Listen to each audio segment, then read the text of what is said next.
Here is the voice of the working class, Rick Smith.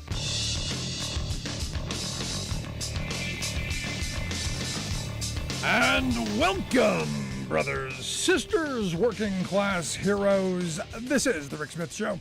Thanks so much for being here. Lots to get to, lots to talk about. Email box full today. Evidently hit the crazy bone. I did ask for it. I actually did. Signed off last program saying, hey, crazy people, send me your stuff. And they did not disappoint. Jerry with a G, sent me an email asking, well, what's wrong with Senator Graham asking the nominee what her religion is? What's wrong with it? Now, the rest of the email, lots of misspellings, lots of profanity, lots of, name callings, things like that. I'm not going to bore you with that, but the point of it, what's wrong with that? What's wrong with Senator Graham asking the nominee what her religion is? And this got me thinking, I do remember all of my Tea Party friends from 2010. I do remember a lot of my ultra-conservative constitutional scholar friends who would walk around with their little pocket constitutions. Do you remember those guys? It used to be the Poindexters with the pocket protectors. Now they got pocket constitutions. Yes. And, if they were ever to, have them with them and they happen to trip and fall, and, it happened as they were falling, maybe that pocket constitution fell out of their pocket and the wind was blowing just right and it would blow open to Article 6 as they were falling and their nose would smack right down on it. They would read, and I quote, the senators and representatives before mentioned, and the members of the several state legislatures, and all executive and judicial officers, both of the United States and the several states, shall be bound by oath or affirmation to support this Constitution, the one their nose is stuck in right now. But here's the important part. Here it is. No religious test shall be required as a qualification for any office or public trust under the United States. This is U.S. Constitution, Article 6. Now, I know this was written a long, long time ago. It's such vague language. They use that coded language that's that old English. That stuff that's really hard to understand with the doths and the thous and all of that. No, wait a minute. That isn't there. In fact, it actually is pretty clear. No religious test shall ever be required. No, that seems pretty simple. So Jerry with a G, that seems really, really simple. And I think kind of was my point, that I don't really care what her religion is. And here's the important part for me, Jerry with a G. She's not one of those people who wears it on her sleeve. Now, the reason I thought it was important that Amy Covid Barrett was questioned in public about it, not by senators, is because she is an extremist, someone who has made her bones being a religious jurist. One of those little things that I thought was kind of important. Thought it was important. But hey, if you do happen to trip and fall and that pocket constitution falls out, and like I said, the wind is blowing just right. I know it has to be just right to get to that page. It is Article 6. And it's the last part of it. And because there's 3 parts to it, it's the last one. I know we don't like to read all the way to the bottom. It's like that Second Amendment thing. It's such a long sentence. We don't like to get to the second half of it. This is kind of the same thing. You don't want to just read the first sentence. Got to get to the end. And this is at the end of it. That whole no religious test shall ever be required. I know that's a tough one for the constitutional scholars out there. Now what's interesting is, the judge made it through. And I don't think any major gaffes, even though I was listening to some right-wing blather today, and boy, they're just all up in their panties about the definition of a woman. They could not believe that she wasn't going to step on that landmine with Marsha Blackburn. But there are a couple of people to watch. It's the boycott of the vote isn't going to happen. The Republicans said, no, we're going to come and we're going to vote. And I expect them. There's part of me that goes, I expect it 11-11. And then there's a pathway that it's going to get before the whole Senate. And it could be, and I hope this isn't how it is. It could be a 51-50 vote, but I do expect a couple of Republican votes. But Murkowski, Collins, Romney, they're going to be the ones to watch in the full Senate. But I'm hoping someone on the committee votes to give her the majority. Because, look, I think she did a great job. I think she will be a good justice. I think that's reality. I think she showed herself to have the right temperament. Unlike the Mr. I like beer. Unlike that guy who you expect to have the wife beater and the can of Budweiser, walking out of the trailer park. But I digress. I think she'll be a good justice, and it'll go from there. But here's the thing, and like I said, I spent a bit of time in the car listening to right-wing blather, and I had to be listening to probably the dumbest guy in all of talk radio. And it was about an hour of just jumbled attack phrases and name calling. And this guy was just fixated on the transgender issue because it was the woman thing. What is a woman? How does she not know a woman is an adult female? Because that's what the dictionary said. And he's like, no, that's the legal definition. No, it's what the dictionary says. A judge is going to have a little more question with that, because the law does change and it does have to accommodate a wide breadth of people, not your narrow self-interest, not your simpleton narrow mind. Now, he went on this weird kind of position. He played about a 5 or 6 minute audio clip from a Chicago Police Department training video. And I've never heard this in talk radio before. It was a lengthy, like almost 6 minutes, I think, a full 6 minutes of just a training video. And he prepped it like, this was leaked to me. This is, hyper super secret. You can find this on the internet. I mean, if you call the Chicago Police Department, you go, hey, I'd like your boring training videos, please. I'm sure they would send them to you for a fee. But no, this is super. I've got contacts. Oh, yeah, you got contacts. All right, buddy. I should give you some for some treatment. But no, this is on the down low, which I'm sure he knows a lot about, being fixated on the transgender issue. But here's the thing. Fixated on this. And this 5-6 minute clip, and I'll be honest, I did learn some stuff. There's some terms there that I didn't know before. There were some definitions of, transgender, intersexual, transvestite. I mean, they went through all of them. And, things I've heard that, not my lane, not my position, not my interest. So I don't spend a lot of time on it, tolerant of it. That's your thing. God bless you.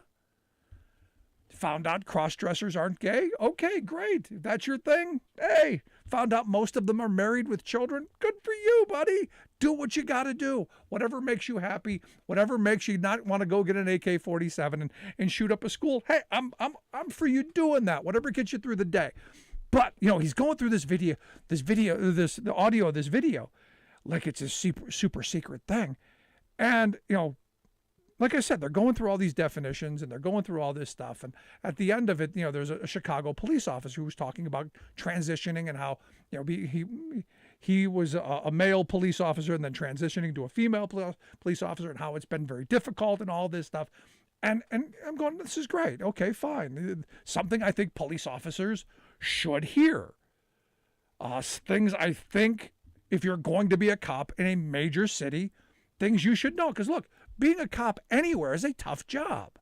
You have to deal with people of all different stripes, all different nationalities, all different political views, all different ideologies, all different orientations, all different everythings. You're dealing with people of every walk of life. Let's just put it that way. You're dealing with people in every one of Baskin-Robbins' 33 flavors. They're all there. And you're dealing with them in their worst moments most of the time. You've got to know how to deal with people on their level and de-escalate situations. So you've got to know how to treat them with dignity and respect. So it's important to have that information, I believe. So I think these training videos are not to be mocked. I think they're important. I think they're important bits of information that could save these officers' lives. But this guy wants to use them as a punchline. See what these police officers have to go through? Yeah, I want them to go through this so they can do their job effectively. But this guy's like, no. See, this what you just heard? Those libtards, they want that taught to your kindergarteners. And I'm going, wait a second, who's they? And whoever they is, no, they don't. And where did you get that nonsense? Oh, that's right. You reached behind and popped it out of the dark side of the moon. You're making stuff up because nobody's talking about that. You're taking what is for police officers and now saying that someone wants that for kindergartners? What kind of a liar are you? Oh, that's right. Virtually every word. And this is the problem with what I have with the right wing of this country. They take these very complex, very difficult issues that we could have discussions around and maybe should on how people are dealt with in their pursuit of their happiness. Now remember, these are the constitutional scholars. These are the people who tell us that they believe in the Constitution. In fact, we're walking around with them, had them with them everywhere they went. Now, like I said, they didn't trip and fall, and it didn't fall out, so it didn't open to the right page, so they don't know what the hell they're talking about because they've never read the damn thing. It looked cute. It was a nice accessory. They talk about freedom. They talk about liberty. They talk about justice. They talk about the American way. They talk about pursuit of happiness. But when it comes to other people's freedom, liberty, justice, pursuit of happiness, well, no. All that stuff for me, but not for thee. I can have all this stuff, but not you. And somehow, if you get it, I'm oppressed by you getting it because somehow, and I can't figure this nonsense out in any way, shape, or form, by you living your life, somehow you're making my life worse. Somehow you're oppressing me. It's like the guy I knew about 20 years ago, about 25 years ago, actually. We were driving together, and we stopped for lunch, and there was a story on the TV about, this is when same-sex marriage was first coming on the scene. And this guy was just beyond himself. They're the same stuff. They're going to ruin the sanctity of my marriage. And I'm going, wait a second. How can two people you don't even know ruin your marriage? Shouldn't the girlfriend and the kid you've got in Massachusetts, shouldn't that ruin your marriage? Shouldn't your wife and 3 kids back in Pennsylvania, shouldn't they care more about that? And well, that shut him up right away. But, again, these people who, and you find those, the ones who are throwing these things out that they're so concerned about pedophilia, they're so concerned about transgender this or that, they're so concerned about what everybody else is doing. I look at them and go, they're probably doing it. This is probably it. And it's weird to me that they're so fixated on it because it's all he talked about the whole time. So I got to wonder. I wonder if Ken's a cross-dresser. I got to wonder. It is what it is. I'd love to hear your thoughts, though. You can email me, rick@thericksmithshow.com. Maybe I sense gone too far. You can give me a call, 1-866-416-RICK. Quick break, right back. Stick around. If you're just joining us, make sure you grab the podcast there at the website. Take the program on the go and never miss a moment. Download it, share it, comment. Thanks. We're going to take a quick break. Back after this.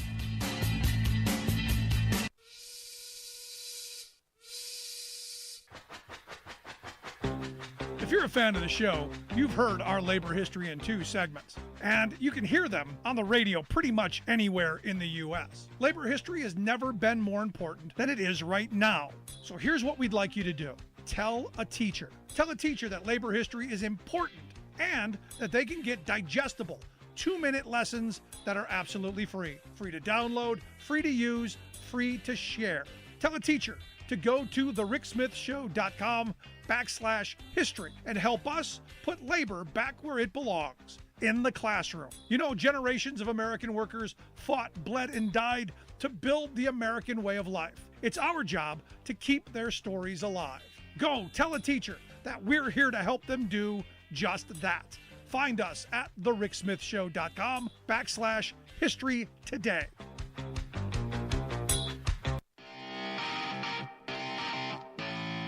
Welcome back to The Rick Smith Show. Now, here is Rick Smith.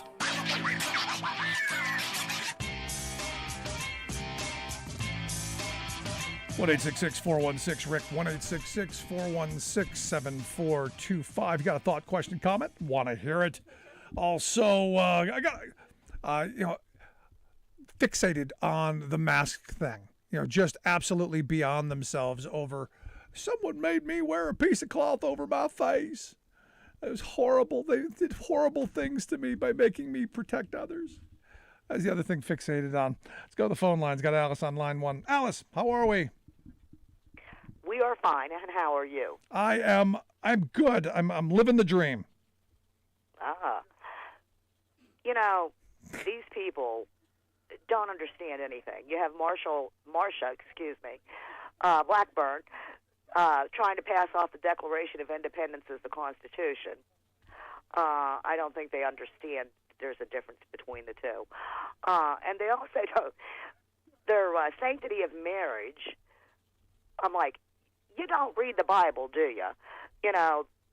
They claim to be all about Jesus, but there's very little Jesus in it, and it's all about the Old Testament, which they don't seem to read either, because if they would find out that all those old patriarchs back in the day had tons of concubines and 5 or 6 wives. I mean, look at King David, He sent the one guy's husband out to be killed in front of the battle so he could marry her. Yep. So they don't understand that marriage, and then they don't understand science because there's more than, there's intersexed.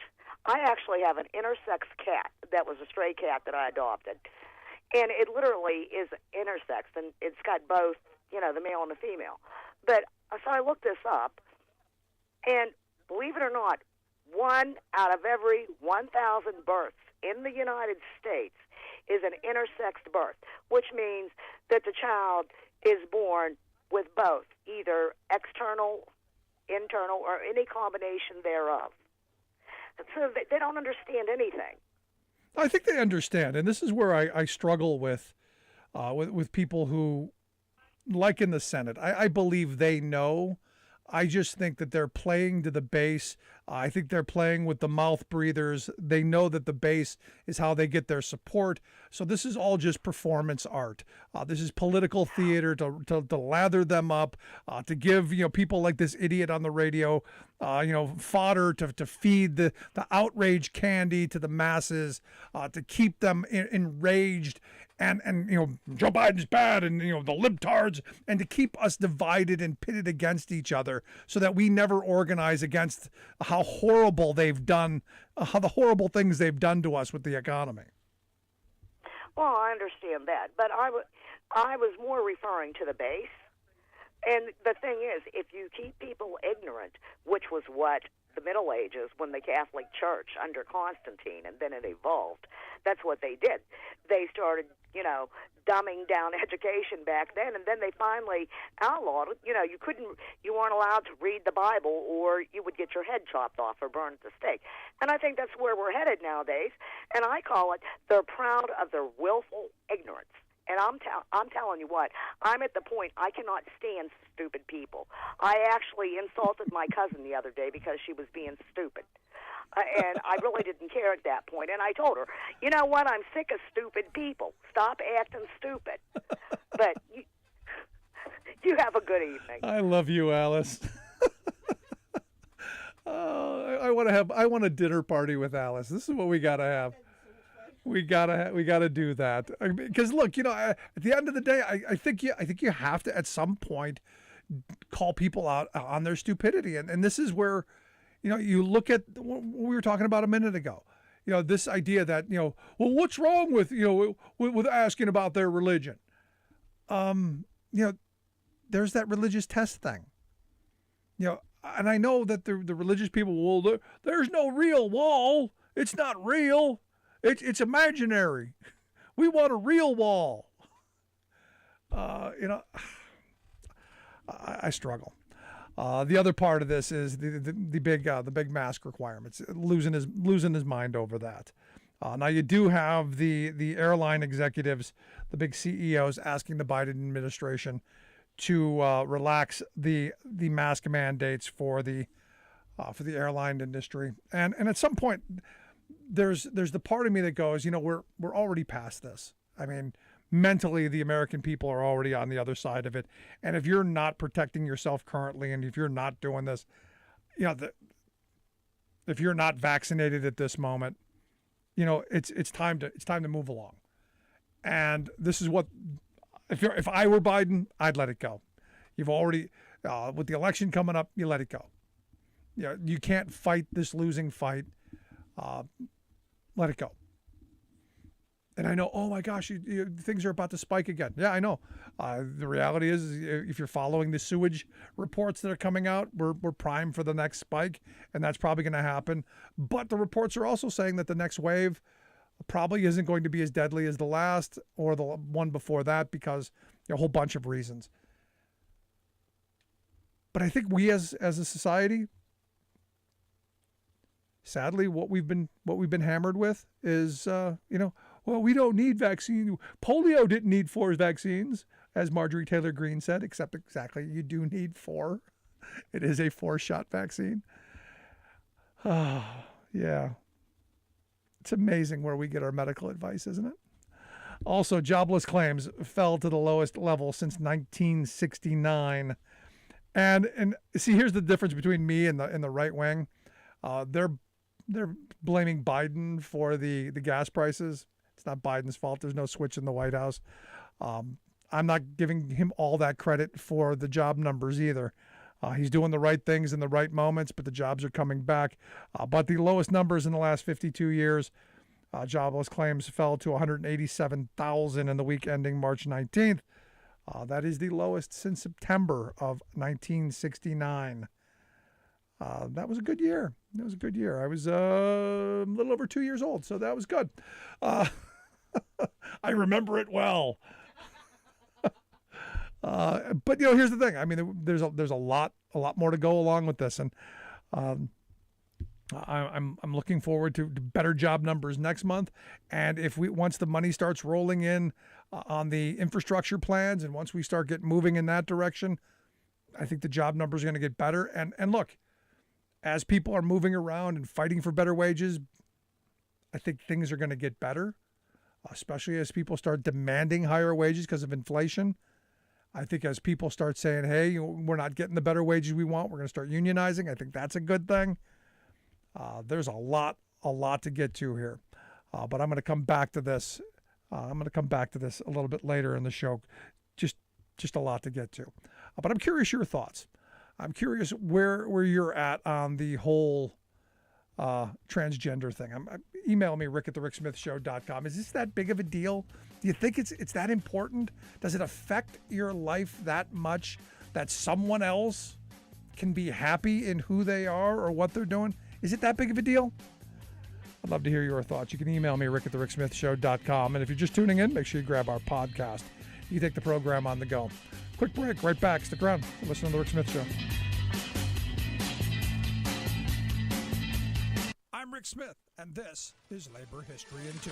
On this day in labor history, the year was 1989. That was the day the Exxon Valdez oil tanker spilled nearly 11 million gallons of oil in Prince William Sound off the coast of Alaska. The ship ran aground and collided with Bly's Reef. Most people remember the captain was held primarily responsible for the spill. By his own admission, he had passed out after a night of heavy drinking. But a number of factors also contributed to the environmental disaster. The National Transportation Safety Board issued its final report over a year later. In it, the board concluded that fatigue, reduced crews, and problems with regulations and procedures regarding Exxon's drug and alcohol program all contributed to the spill. Union officials reported great concern regarding chronic fatigue of its members on merchant ships, reduced crews due to greater automation, and reduced scheduled ship maintenance. Crew members on the Exxon Valdez routinely worked 20 hours or more a day during routine cargo handling operations. The NTSB also concluded that vessel traffic service under the U.S. Coast Guard failed to properly track the Exxon Valdez. They had the ability to select a higher radar scale, but didn't. The Coast Guard suffered from reduced crews burdened with increased job duties as well. They also found that remote communication sites were inoperable on the night of the spill. The equipment was old, deteriorating from harsh weather conditions. Requested funding for new equipment had not been forthcoming. The Alyeska Pipeline Company, for its part, failed to have an oil spill barge loaded and ready to go. Major cleanup efforts were conducted during the spring and summer months through 1992, but marine life and the environments were devastated. Long-term efforts at monitoring and cleanup continue today. Labor History in 2 brought to you by the Illinois Labor History Society and The Rick Smith Show. Right-wing Republicans and corporate Democrats have become a pathetic bunch of no-can-do Nancys. Faced with an economy reeling from the plutocratic policies that these same lawmakers push down upon us, they are now whimpering that America is too weak to meet the obvious needs of its own people. We must surrender to the gods of economic despair, they cry. At a time when history calls for our leaders to step forth with a bit of FDR boldness and rally grassroots people to rebuild our economy, they trumpet for retreat, giving up on America's historic ideal of the common good. A jobs program? Everyone for themselves, they shout. Health care for all? Go to the emergency room, they scream. Social Security? Socialism, they screech. Run away from it. Public education? Can't afford it, they tell us, as they turn their backs on hundreds of thousands of teachers soon to be fired. Repair America's rotting infrastructure? Too big for us, they wail. Leave it to the next generation. Wagging tea bags rather than picking up the tools of real recovery, the woeful voices of American failure insist that they speak for the people. Hogwash. Americans are a strong, community-minded, democratic-spirited, can-do people. Indeed, the latest Gallup poll shows that 60% of the public favors, quote, additional government spending to create jobs and stimulate the economy. But we must balance the budget, whine the naysayers. Of course we should, and big majorities say we should do that by putting people to work, taxing the super-rich to pay their fair share of Social Security and other public needs, as well as by slashing the $12 billion a month we're spending for wars in Iraq and Afghanistan. This is Jim Hightower saying it's time for these so-called leaders to stop whining and catch up to the people.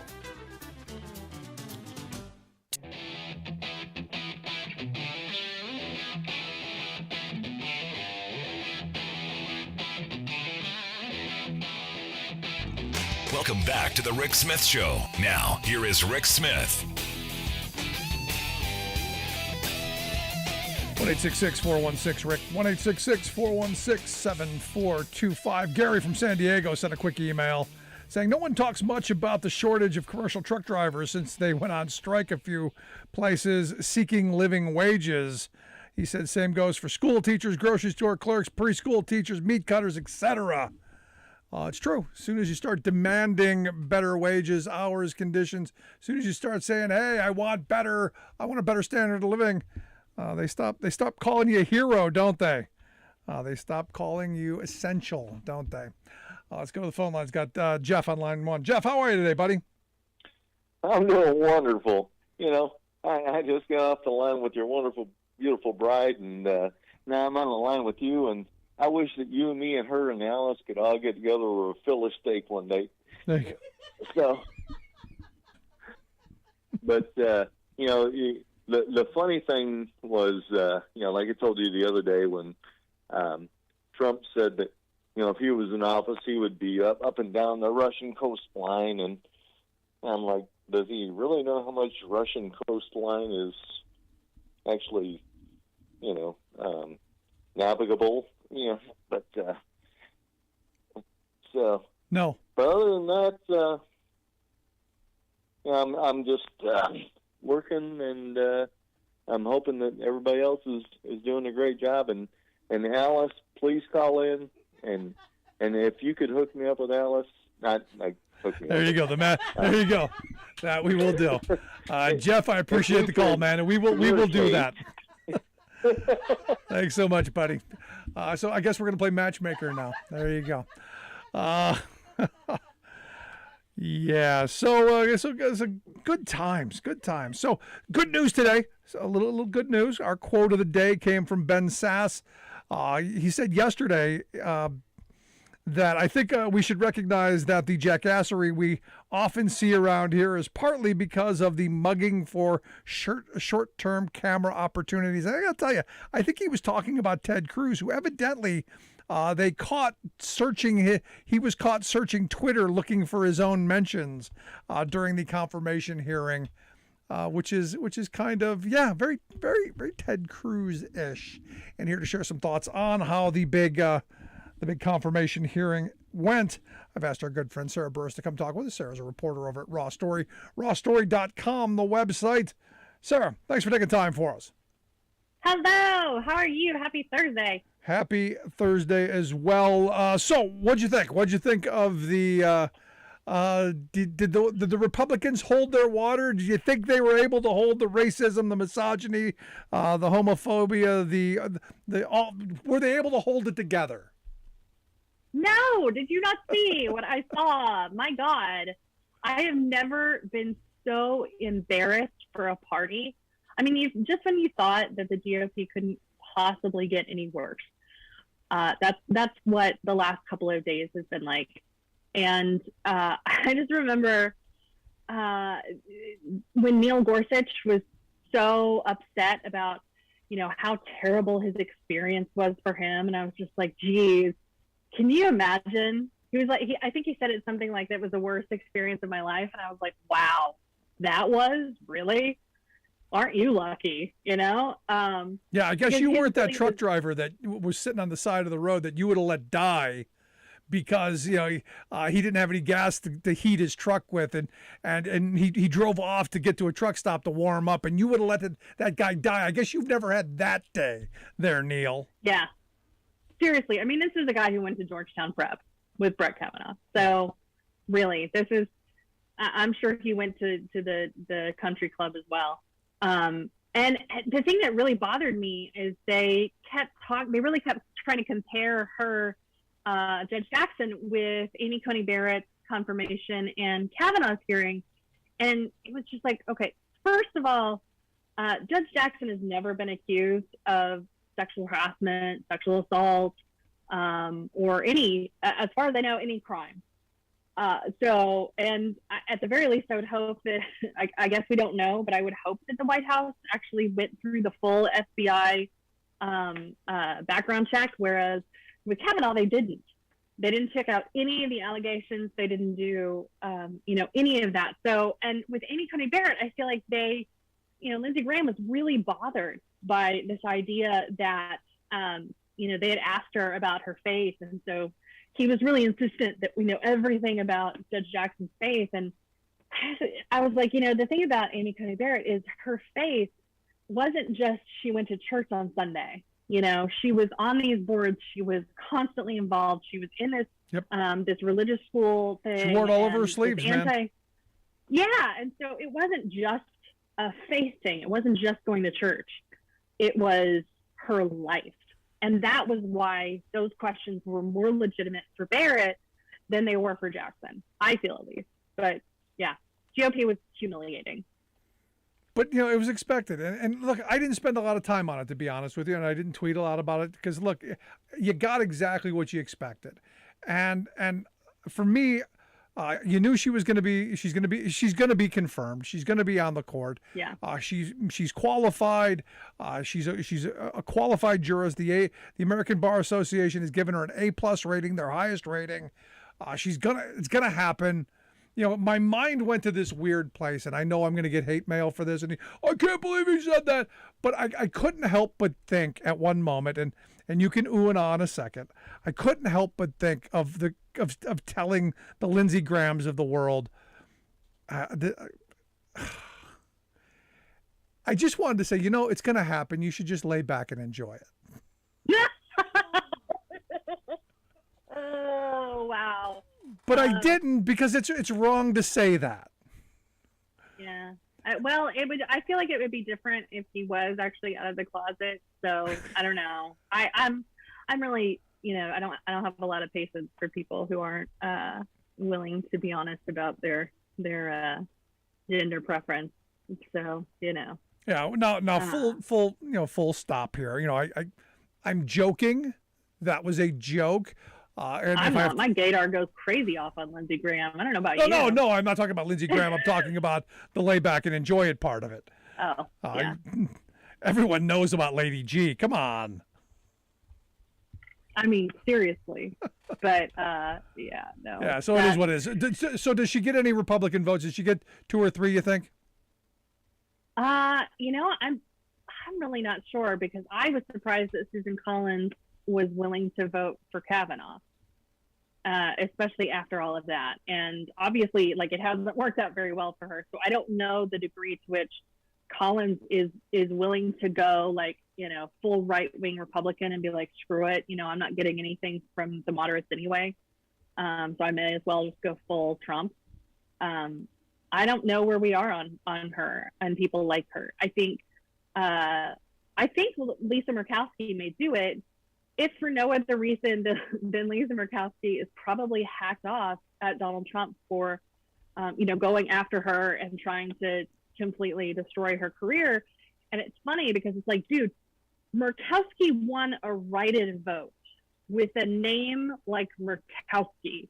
Do you know how many people you have to teach to spell Murkowski to be able to get through a write-in? Come on. Yeah. She's not going to lose. Yeah, good point. Good point. You listen to the Rick Smith Show. We're here with Sarah Burris. Sarah's a reporter over at RawStory, rawstory.com, the website, if you want to check out the fabulous work that she does. I highly suggest it. Also, if you're just joining us, make sure you grab the podcast so you never miss a moment. Now, for me, the big news today, and there was a lot of it, but the big news came from the former guy who filed a 108-page complaint. Evidently, he is filing a lawsuit on the 2016 presidential campaign because Hillary Clinton and 28 individuals and organizations, Clinton, Podesta, Mark Elias, James Comey, the janitors, the pizza guy, the person standing on the street corner, all of those people were colluding against him, and he wants a RICO Act thing, and he wants all kinds of things. Because they made him look bad because of his contacts with Russia, because it's all collusion stuff. Thoughts? Okay, so for one thing, I haven't read the whole indictment yet because it's 108 pages, and I went to dinner tonight.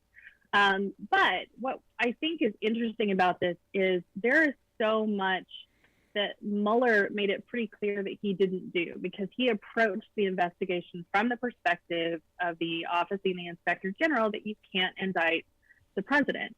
And so I feel like he really didn't even go there, And so there's this idea in my head where I'm like, if you really want to go here, Donald Trump, then do it. Yeah, I'm loving this. I think this is great.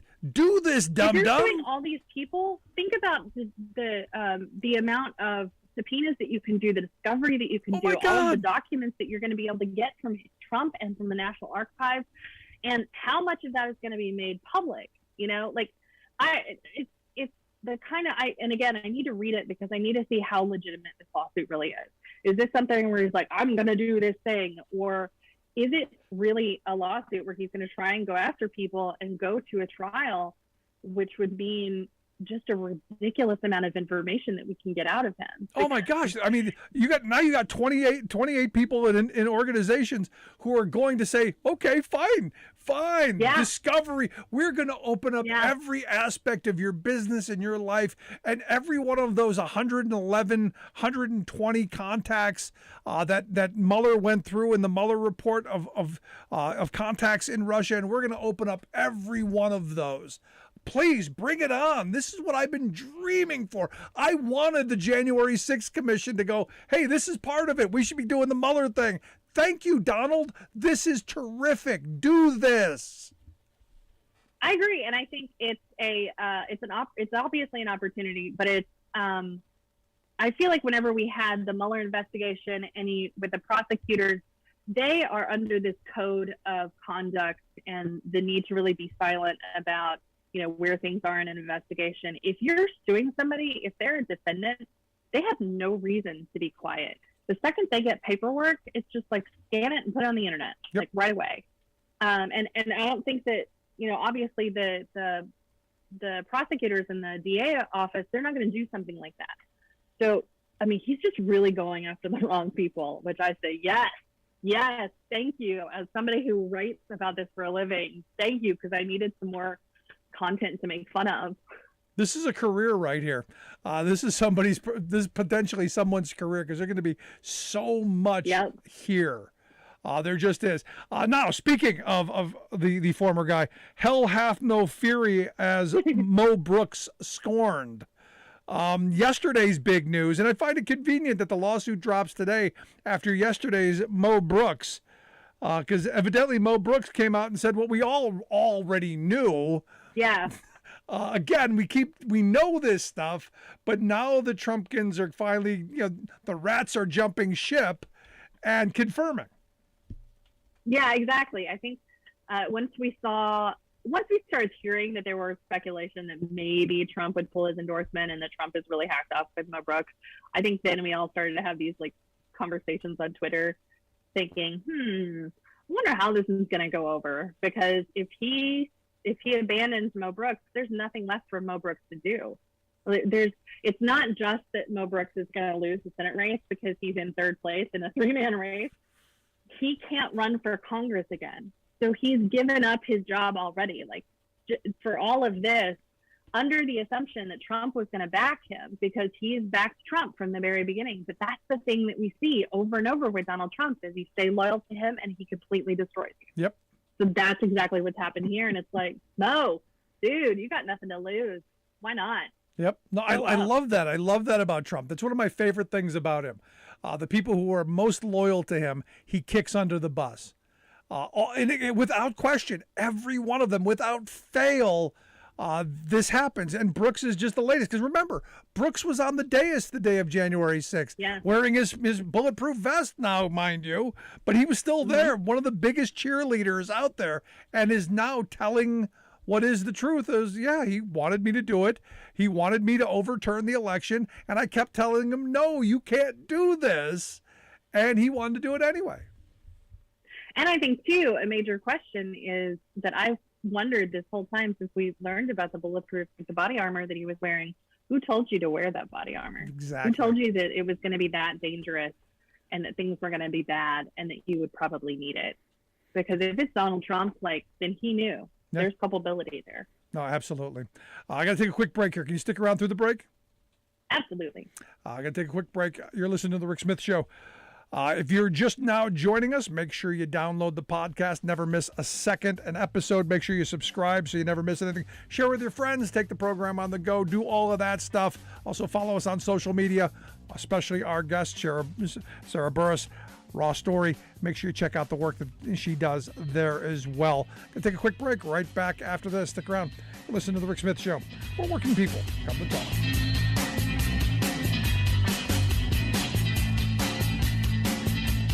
I'm Rick Smith, and this is Labor History in 2. On this day in labor history, the year was 1912.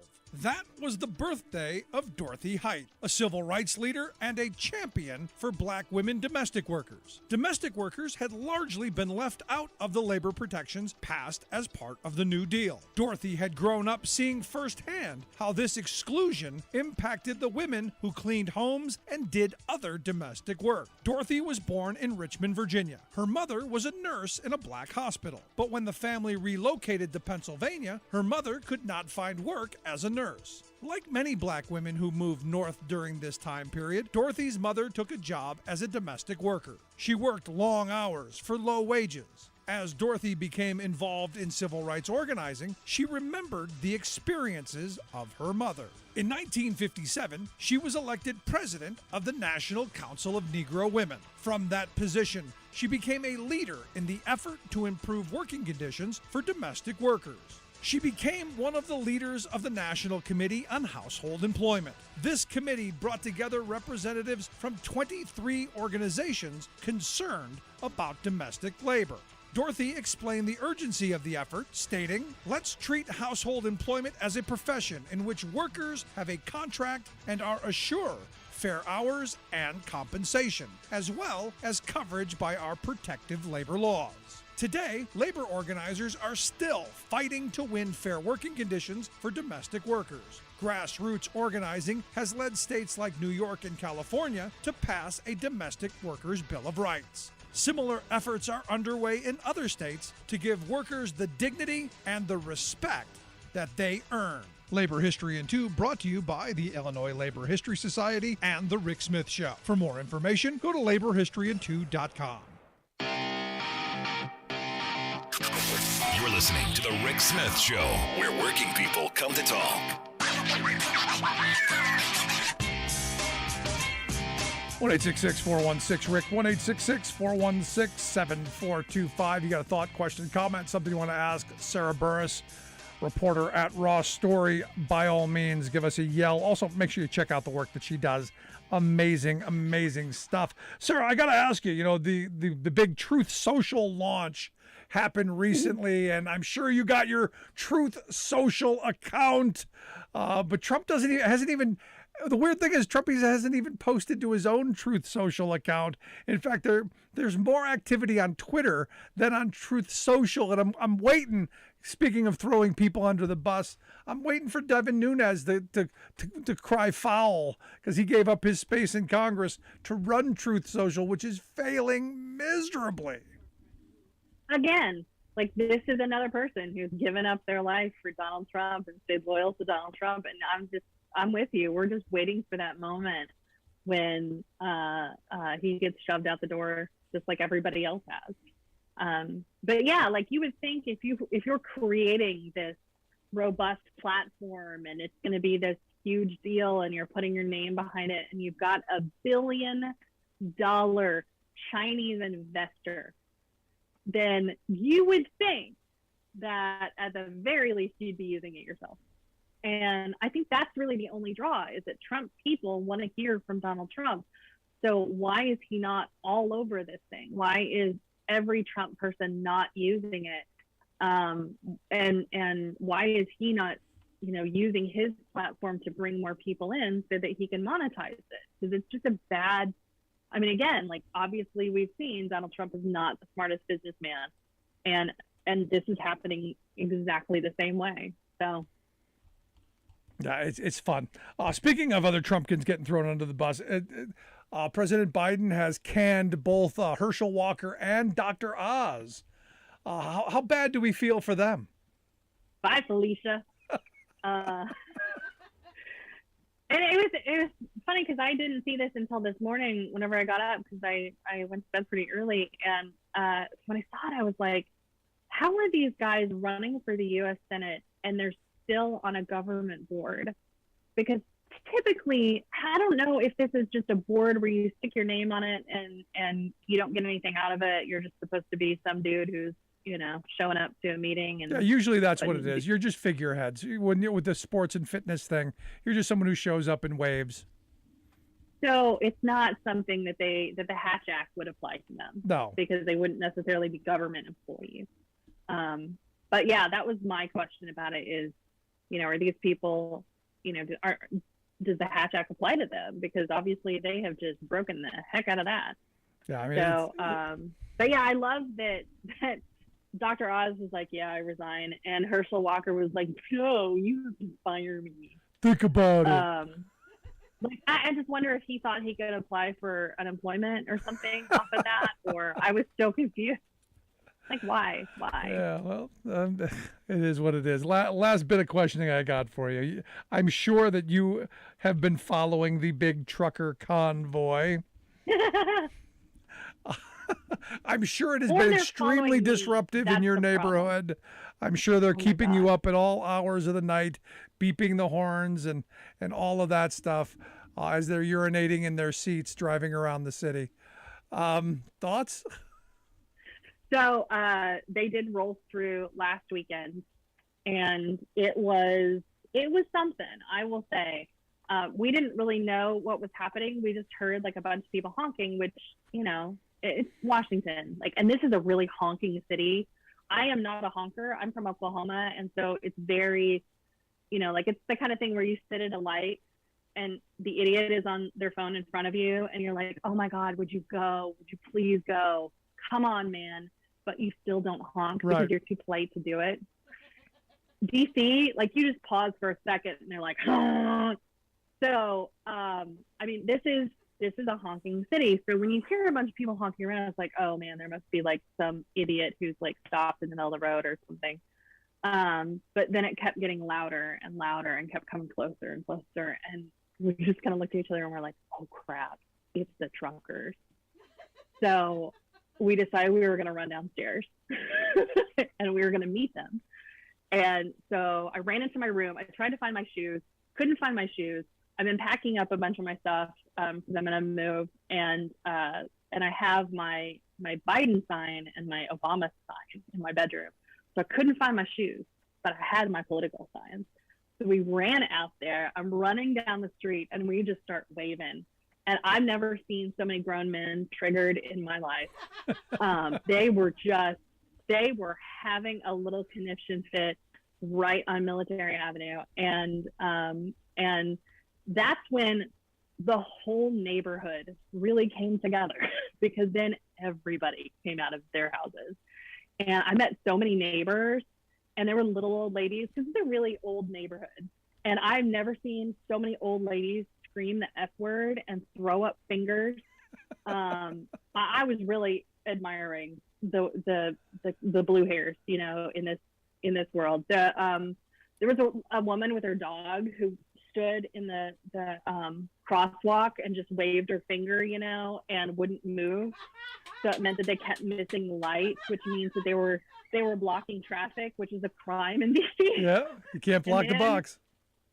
And then they were blocking pedestrian traffic, which is also a crime in DC. And this far north, because there are so many, it's a neighborhood, and there are a bunch of elderly homes around here, which I love because it's quiet.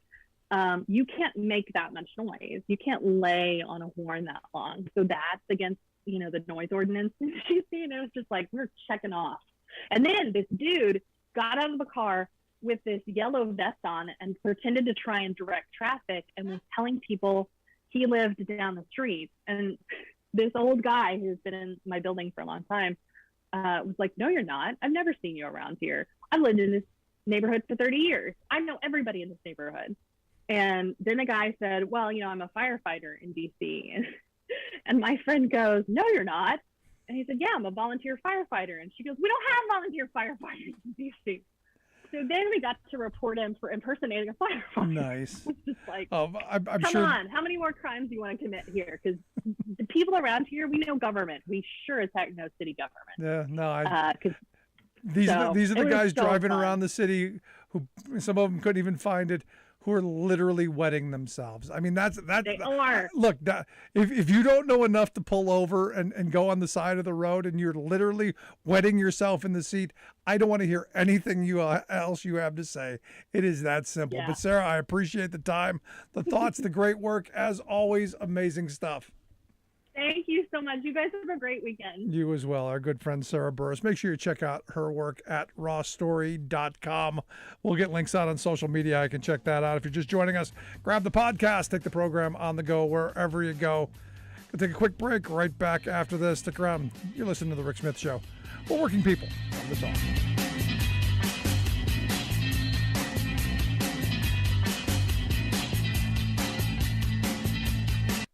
I thought we were going to die. We barely made it into the room. 5-10 more seconds, we would have been in the hallway, which is nothing. Deadly tornadoes leave trail of destruction in New Orleans and Texas.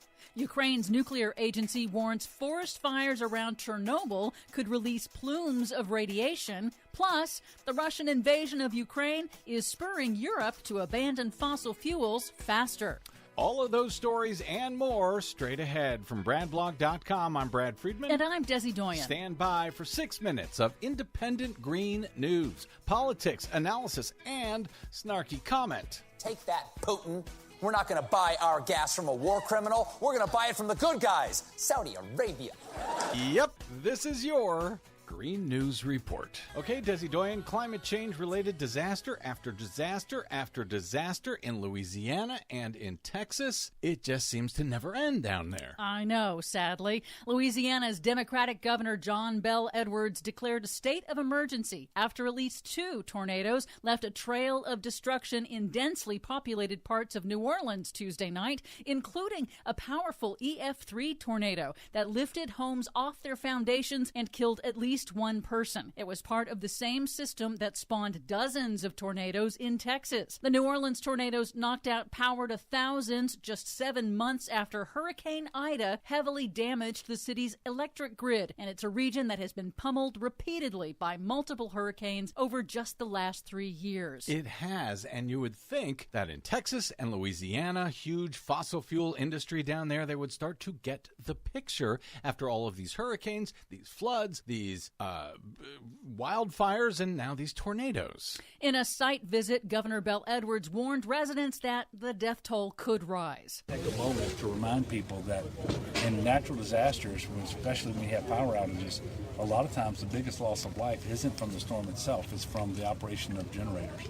And so we ask people to please be safe. Make sure that that generator is operated at a safe distance from your home, never in the home. More than 600 buildings sustained damage, many of them homes still awaiting repairs after Hurricane Ida last fall. As far as the influence of climate change on this specific storm system, the data is somewhat mixed on tornadoes, but studies do show that tornadoes are getting more intense, more frequent, and more likely to come in swarms, including an increase in nighttime tornadoes because of rising overnight temperatures. In Ukraine, the country's nuclear agency reported this week that Russian troops occupying the Chernobyl nuclear site have looted and destroyed a state-of-the-art laboratory that was working to improve nuclear waste management and contained radioactive samples that are now, quote, in the hands of the enemy. They stole radioactive samples? Yes. That doesn't seem smart. This is true.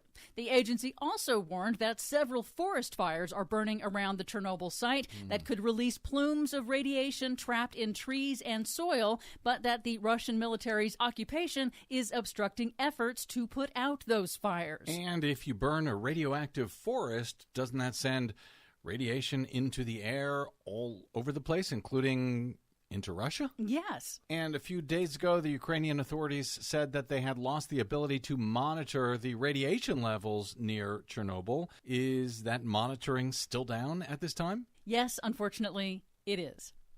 As we go to air, President Biden is in Europe to push European leaders to take new steps to curb the continent's deep dependence on Russian oil and natural gas that indirectly fund Russia's war machine. Biden also urged U.S. companies operating critical infrastructure, including the energy sector, to harden their defenses against potential cyber attacks, citing new intelligence. And the Russian invasion of Ukraine is spurring Europe to abandon fossil fuels faster. European countries this week backed a proposal to impose the world's first carbon border tax. That's a tariff on imports from countries that don't cut their carbon emissions. That's good. Germany announced it will back a European Union proposal to phase out sales of internal combustion cars by 2035. That's good, too. One of the world's largest reinsurers, Swiss Re, announced it is halting all business in Russia and will stop insuring most oil and gas projects. Also good. The Netherlands announced it will significantly ramp up the building of offshore wind farms, doubling its planned capacity by 2030. I like it. France announced it will end subsidies for new residential gas heaters and boost electric heat pumps instead, and will stop import of Russian gas and oil by 2027. What is going on? Are you okay, Desi Doyen? And finally, laggard French oil and gas company Total announced this week that it would stop buying Russian oil by the end of the year and will halt new investment in projects there, just weeks after most other major oil companies cut ties with Russia. Well, this is just too much good news for our listeners at once. For much more on all of these stories, check out our website at greennews.bradblog.com.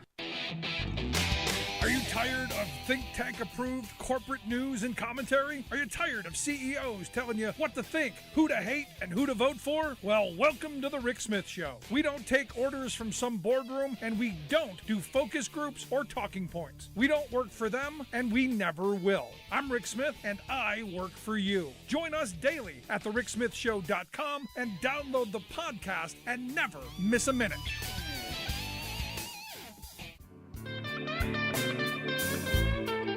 Welcome back to the Rick Smith Show. Now, here is Rick Smith.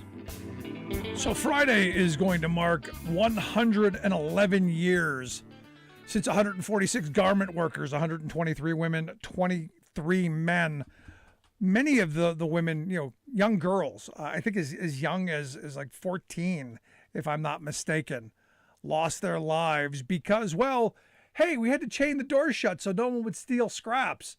Because, hey, those scraps might be valuable to somebody. And when the fire broke out, they had nowhere to go. They had nowhere to go other than out the window of the 8th, 9th, and 10th floor of what at the point was the Ash Building in New York City. Now the Brown Building on the campus of NYU. In fact, back in 2013, we visited the building. And I'll tell you, it's now like a chem lab, if I remember right. And eerie kind of, just looking out those windows and going, your choice of fry, burn to death, or jump and crack the pavement. Yeah, all because, hey, we don't want anyone stealing scraps. And out of this came an awful lot of safety standards, as they should, and helped to spur the growth of the International Lady Garment Workers Union, the ILGWU, famous for the Look for the Union Label song. So lots to get to. But obviously the 111th anniversary, a new book out, which I'm absolutely thrilled to see. It's called Talking to the Girls, intimate and political essays on the Triangle Shirtwaist Factory Fire. And that's why I have asked Mary Ann Trasciatti to come talk with us. Mary Ann is one of the co-authors of this fabulous book, Talking to the Girls. Mary Ann, thanks for taking time for us. Thanks, Rick. I'm really delighted to be here. So, I gotta tell you, I go back to that day that we were standing in that building, looking out that window, and just imagining what those poor souls must have been going through, and just young immigrant girls mostly. I mean, we're not talking older. We're talking young girls who are locked in this place because, hey, we don't lose those scraps. Yeah, and you're right. They were as young as 14 years old. So we're talking 8th or 9th grade had they been in school, but they weren't. They were in a factory. And it's a really powerful experience. Next time you come to New York, as I mentioned earlier, we're going to be dedicating a memorial on the Brown Building, New York's first labor memorial, next March 25th. And one of the things we've done in the past when we commemorate the anniversary of the fire, a few times I've actually done this with people. I'm not the only one, but remember the Triangle Fire Coalition, the organization that I'm very involved with. We take people up to the 9th floor, and you walk past those lab tables and all these students huddled over them, and you can't help but think about the sewing tables, in 1911. And then you go to the corner of the building and you look out the very same windows, because it's the same building. The building was fireproof, and it's a landmark now, so it'll be there as long as it's possible for a building to be in New York. You look down and you think, good Lord, those poor girls that they would have chosen to jump, and who can say that they wouldn't have chosen that, right? The fear of being burned alive. But the fire ladders only reached to the 6th floor. Fire codes did not require them in a city of skyscrapers to go any higher. And so that was their choice, and it was a horrible, terrible choice. No, horrible stuff. Now, the book, I hope folks will take a look at it because, on these anniversaries, it's important to remember our history so we don't end up making the same mistakes. And look, people say, well, we don't need those stinking regulations, those job-killing regulations. And I point to moments where you go, there are people killing lack of regulations. And, people think, well, we're better than we were back then because, hey, we've learned or we've got, safety procedures now. But, hey, that stuff's not assured. Things that we've fought for can be taken away, which is why I think it's important to learn our history.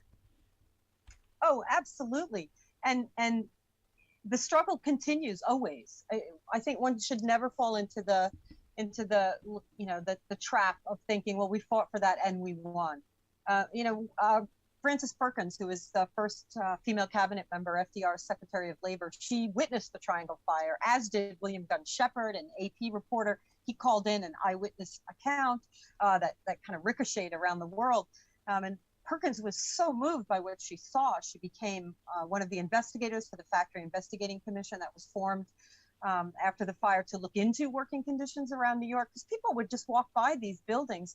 Unlike what you think of in your head when you think of a factory, the Triangle building and a number of other factories in New York were loft buildings. They were intended for storage, so they didn't look like factories, so people pretended they didn't know what was going on. And Perkins said 50 years later that the New Deal began on March 25th, 1911. So much of the protections that workers have, of the things that keep all of us safe every day, are part of the legacy of the Triangle Fire. And we really need to fight to keep that legacy from being further eroded. Now, in talking to the girls, in the book, you have a chapter from Tomlin Cogshell, who is the granddaughter of Frances Perkins. We had her on the program, I think sometime last year, and she talked about this, and she was fantastic. And that's the kind of stuff that you've compiled in this book, right? I mean, things like that. Yeah, well, I do have to correct you. Tomlin is the grandson of Frances Perkins. We also that's okay. We also have, made him transgender. Oh boy. That's okay. He's cool. And we also have Annie Schneiderman Valliere, who is the great niece of Rose Schneiderman. And so yeah, it's a really interesting collection. I'm really proud of it. It's we've brought 19 contributors together from across the globe. My co-editor at Vijay Junta and I Eddie grew up in Sicily and learned about the Triangle Fire as a young woman. The fire is extraordinarily important in Italy. It is so connected with International Women's Day, March 8th, 8 Marzo in Italy, that a lot of people actually think the fire happened on March 8th. My co-editor grew up in that political context. I grew up the daughter of a garment worker. My mom was a member of the ILGWU, and she told me when I was younger that she knew she was safe because of what had happened to the girls at Triangle. And we brought our own personal experiences into this, but we also pulled together a number of different contributors, family members of Triangle workers. We have Suzanne Fred-Bass, whose great aunts, Rosie and Katie Wiener, were in the fire. Rosie died, and Katie was the very last girl to escape down the elevator from the 9th floor.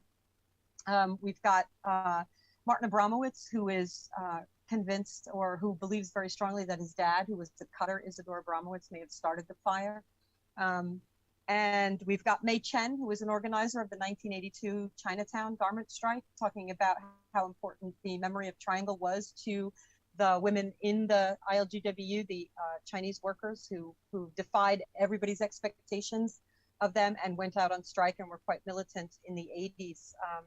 And we end the book with a really moving interview with Kalpona Akhter, who is probably the most important, the best known garment worker advocate today. And, Kalpona's really committed to the story of Triangle. She's inspired by labor organizer Clara Lemlich.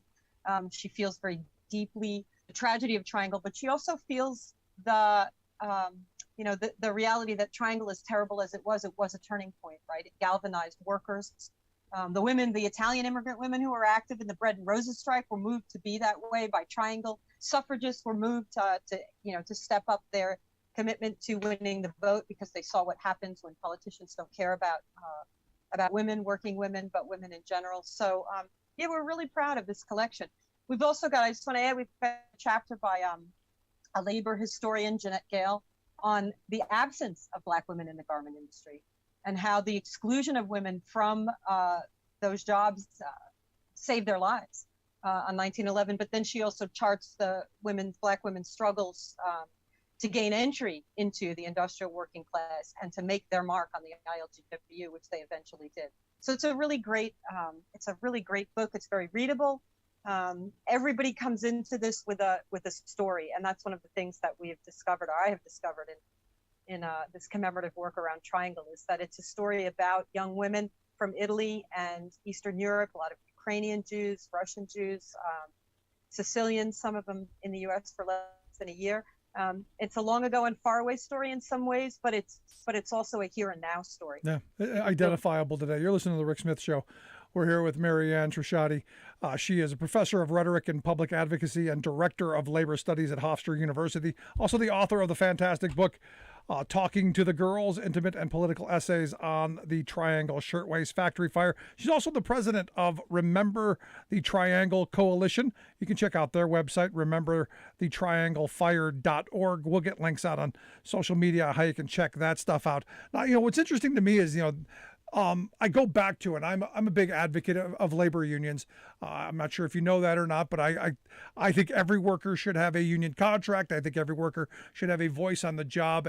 And I go back to this moment where, the history of this played out, because there were a lot of strikes going on at the time, but the workers at this place kind of gave in early and gave in on some demands that still left them a little vulnerable. And one of them was the locked door. Or am I mistaken?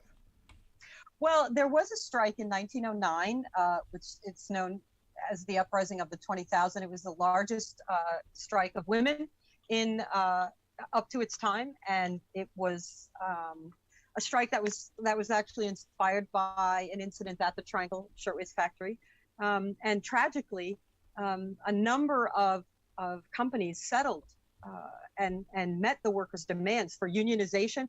They also had a demand to not have to buy their own supplies. It sounds a lot like school teachers, right? They used to have to purchase their own supplies, and for safety features. And the Triangle, Max Blank and Isaac Harris, the owners of the Triangle factory, refused to settle, and their workers went back to work. And of course, the end result was tragic. And I just want to add one thing. At the beginning of the show, you rightly point out that the doors were locked to prevent theft, which we know from the records was minimal, but they also were locked to keep union organizers out. These guys were adamantly anti-union. And after Triangle, they were found not guilty.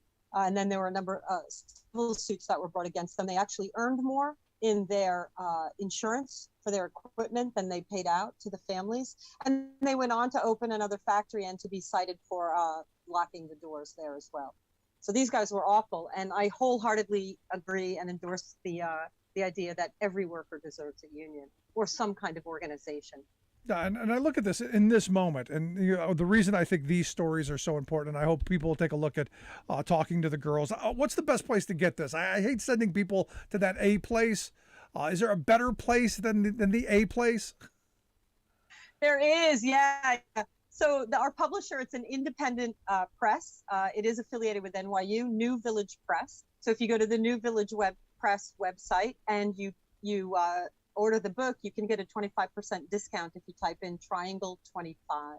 That's a little tidbit there. But our publisher's terrific. It's not a straight up history. It's not a straight up collection of personal essays or memoirs. It's really a groundbreaking book about where people are telling stories about how their encounter with history has shaped and in some cases changed their lives. So I think it really speaks to the power of an historical narrative like Triangle, but I think you could make this case about other historical narratives, how knowing this history, sharing this history, embracing this history can really have a profound influence on people. We've got a section on teaching, so on movements, on families, on witnesses, and on memorials.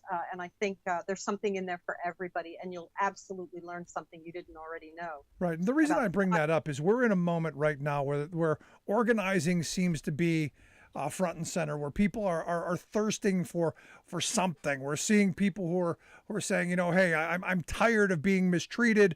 I'm tired of poverty wages, whatever that is. We're seeing an uprising.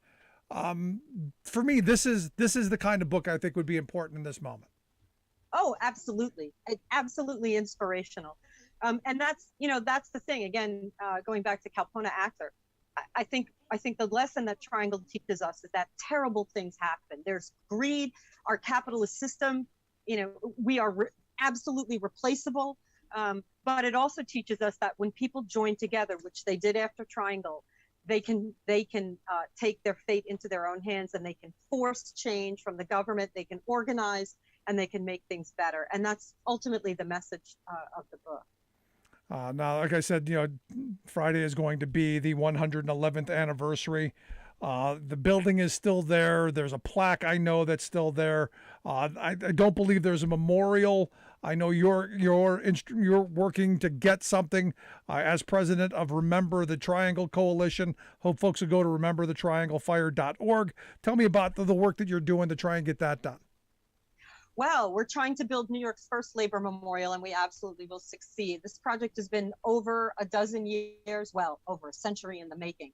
But the state of New York has funded the capital budget. We found out during COVID that there's some structural issues. It's an old building, over 100 years old. So we need a bit more money we're just shy now of another, just shy of $1 million because of these extra expenses having to do with keeping the structural integrity of the memorial and the building.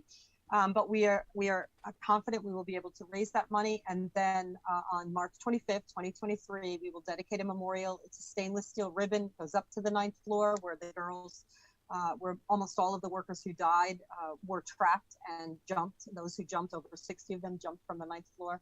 And then it comes down and splits at about 12 feet high. It has the names of the workers who died stenciled in, as well as their ages. And then they're reflected at waist height on a panel made of what's called stone glass. It's very polished stone with some glass in it that gives it a reflective quality. And we will then have testimony for survivors and eyewitnesses, as well as the story of the fire. And the last thing I will say, that story will be presented in English, Italian, and Yiddish, the languages of the workers. It's the first trilingual memorial, we believe, in the U.S. I'm looking forward to that. I wish you the best on that. And I hope folks will go to rememberthetrianglefire.org. We'll get links out. I'm sure there's a way to donate if people want to chip in to help you reach that number to get that done. Marianne Trasciatti, I appreciate you taking time for us, sharing the book. I hope folks will take a look at it, Talking to the Girls. The website again? www.rememberthetrianglefire.org, and the publisher for Talking to the Girls is New Village Press. Triangle 25 will get you a 25% discount. Don't buy from the A store. There you go. Great stuff. Marianne, I appreciate the time. Thanks so much. Thank you. Great stuff. I'd love to hear your thoughts. Email me, rick@thericksmithshow.com, or give us a call, 1-866-416-RICK, 1-866-416-7425. Just joining us, make sure you grab the podcast. Take the program on the go wherever you go. Right back after this. Stick around and listen to The Rick Smith Show, where working people come to talk.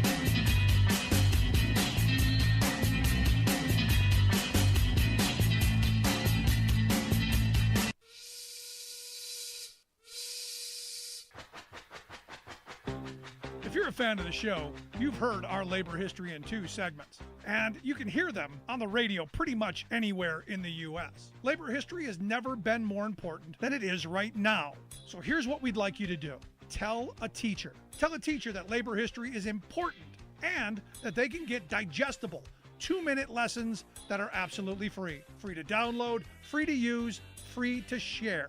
Tell a teacher to go to thericksmithshow.com/history and help us put labor back where it belongs, in the classroom. You know, generations of American workers fought, bled, and died to build the American way of life. It's our job to keep their stories alive. Go tell a teacher that we're here to help them do just that. Find us at thericksmithshow.com/history today.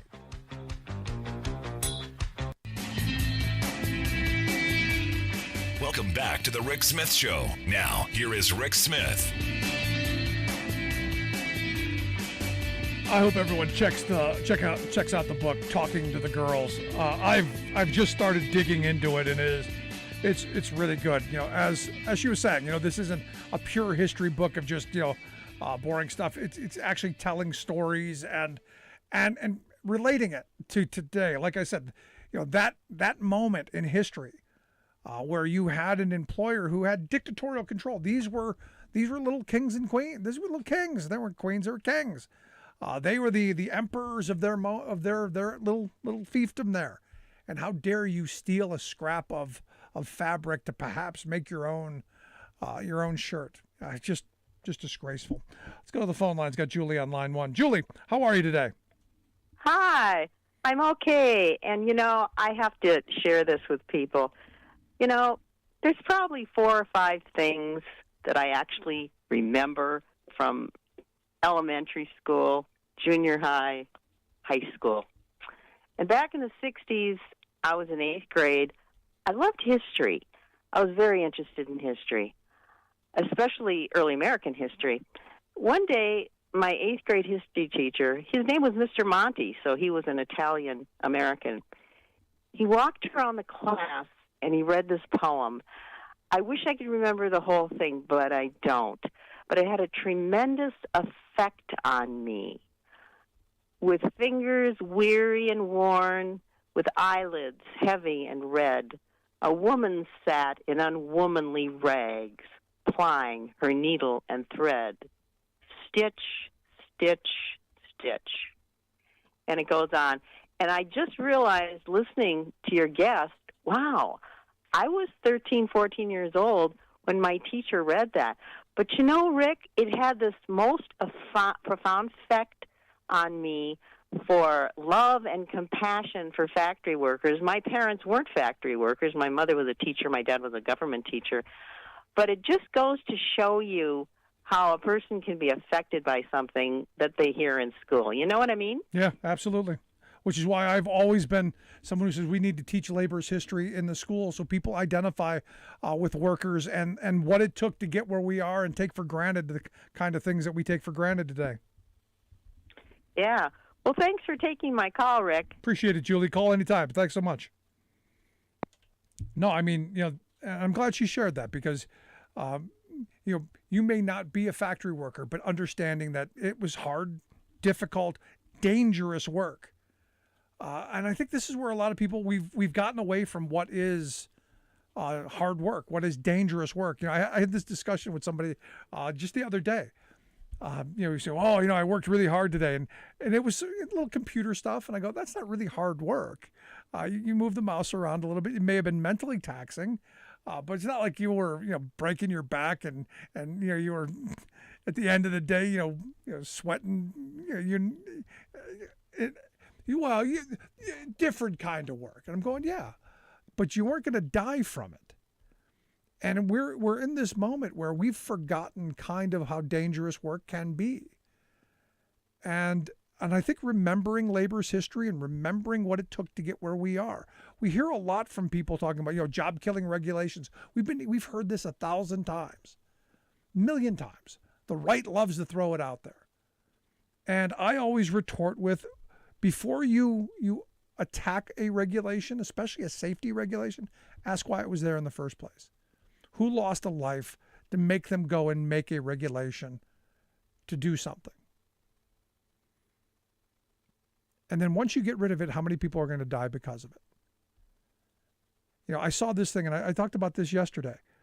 I saw this video on Instagram of this guy down in a ditch, not even thinking about it. He's 10 feet underground in a 10-foot wide ditch, digging up a pipe. And what happens if those walls just decide they're going to collapse on him? Because there was no structure, no safety precautions, nothing. Those rules, those laws are there for a reason. Because you're not going to unbury that man fast enough. It's the same thing with this fire. We learned so much, and so many safety precautions and so many safety rules came out of it that generations later protect lives. I think we need to remember the history, and that's why I think March 25th is such an important day. And I hope in another 111 years people will remember it. Just my thought. Love to hear yours. You can email me, rick@thericksmithshow.com. Share your thoughts. Also, if you missed any of the program, grab the podcast, take the program on the go. Make sure you subscribe, share, comment. Love to hear your thoughts. Also, make sure you follow us on social media. We'll take a quick break. When we come back, our good friend Bob Ney is going to be here to share some thoughts on the top stories of the day. Back after this. I'm Rick Smith, and this is Labor History in 2. On this day in labor history, the year was 1912. That was the birthday of Dorothy Height, a civil rights leader and a champion for black women domestic workers. Domestic workers had largely been left out of the labor protections passed as part of the New Deal. Dorothy had grown up seeing firsthand how this exclusion impacted the women who cleaned homes and did other domestic work. Dorothy was born in Richmond, Virginia. Her mother was a nurse in a black hospital, but when the family relocated to Pennsylvania, her mother could not find work as a nurse. Like many black women who moved north during this time period, Dorothy's mother took a job as a domestic worker. She worked long hours for low wages. As Dorothy became involved in civil rights organizing, she remembered the experiences of her mother. In 1957, she was elected president of the National Council of Negro Women. From that position, she became a leader in the effort to improve working conditions for domestic workers. She became one of the leaders of the National Committee on Household Employment. This committee brought together representatives from 23 organizations concerned about domestic labor. Dorothy explained the urgency of the effort, stating, "Let's treat household employment as a profession in which workers have a contract and are assured fair hours and compensation, as well as coverage by our protective labor laws." Today, labor organizers are still fighting to win fair working conditions for domestic workers. Grassroots organizing has led states like New York and California to pass a Domestic Workers' Bill of Rights. Similar efforts are underway in other states to give workers the dignity and the respect that they earn. Labor History in 2 brought to you by the Illinois Labor History Society and The Rick Smith Show. For more information, go to laborhistoryin2.com. Right-wing Republicans and corporate Democrats have become a pathetic bunch of no-can-do Nancys. Faced with an economy reeling from the plutocratic policies that these same lawmakers push down upon us, they are now whimpering that America is too weak to meet the obvious needs of its own people. We must surrender to the gods of economic despair, they cry. At a time when history calls for our leaders to step forth with a bit of FDR boldness and rally grassroots people to rebuild our economy, they trumpet for retreat, giving up on America's historic ideal of the common good. A jobs program? Everyone for themselves, they shout. Health care for all? Go to the emergency room, they scream. Social Security? Socialism, they screech. Run away from it. Public education? Can't afford it, they tell us, as they turn their backs on hundreds of thousands of teachers soon to be fired. Repair America's rotting infrastructure? Too big for us, they wail. Leave it to the next generation. Wagging tea bags rather than picking up the tools of real recovery, the woeful voices of American failure insist that they speak for the people. Hogwash. Americans are a strong, community-minded, democratic-spirited, can-do people. Indeed, the latest Gallup poll shows that 60% of the public favors, quote, additional government spending to create jobs and stimulate the economy. But we must balance the budget, whine the naysayers. Of course we should, and big majorities say we should do that by putting people to work, taxing the super-rich to pay their fair share of Social Security and other public needs, as well as by slashing the $12 billion a month we're spending for wars in Iraq and Afghanistan. This is Jim Hightower saying it's time for these so-called leaders to stop whining and catch up to the people.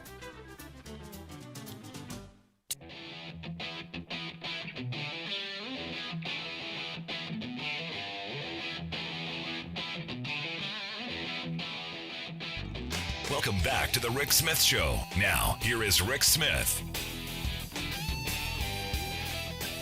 So, former Congressman Jeff Fortenberry found guilty of a single count of,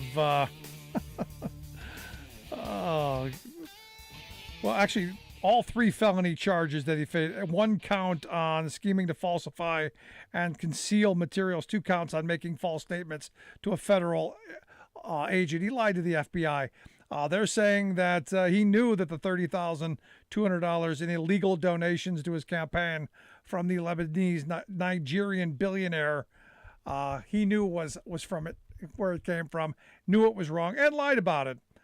He could face a maximum on each count, I guess, of 5 years in prison. It'll be interesting to see what what he ends up with. Now, they did say it's the first time a sitting member of Congress has had to stand trial in 21 years, which made me think of my next guy, our good friend, former Ohio Congressman and political analyst Bob Ney. Bob, thanks for taking time for us. Hey, thank you, Rick. Is that you they were talking about there?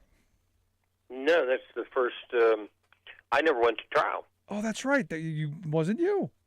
No. Now, I was just thinking, Menendez went to trial, right? Oh, yeah, I guess he did, didn't he? He went to trial. So when they say that, they said this is the first sitting member in 20, I don't think that's correct. No, that isn't correct. Menendez went to trial and won. I'm positive. And that was, 3 years ago? Yeah, I don't think it was that long ago, was it? Well, 2. Yeah. It's been 2. But Senator Menendez... and maybe they met in the House. They probably didn't specify in the House. That was it was a mistrial. He went to trial 5 years ago. Wow. And it ended up in a mistrial. Yes, I know he was on trial. Yep. So they are wrong because a congressman, a congressperson, is a senator or a rep. So they are really wrong. Yeah. Yeah, but either way, looks like Fortenberry is going to do a little time. Probably with each count, how this runs, like Blagojevich, and if I had went to trial, although they never, and here's how it runs too. I was never indicted, and I don't think I was going to be indicted. It was just more of, do you go to trial or do you a plea deal? And I say that because if they think they've really got you, they indict you.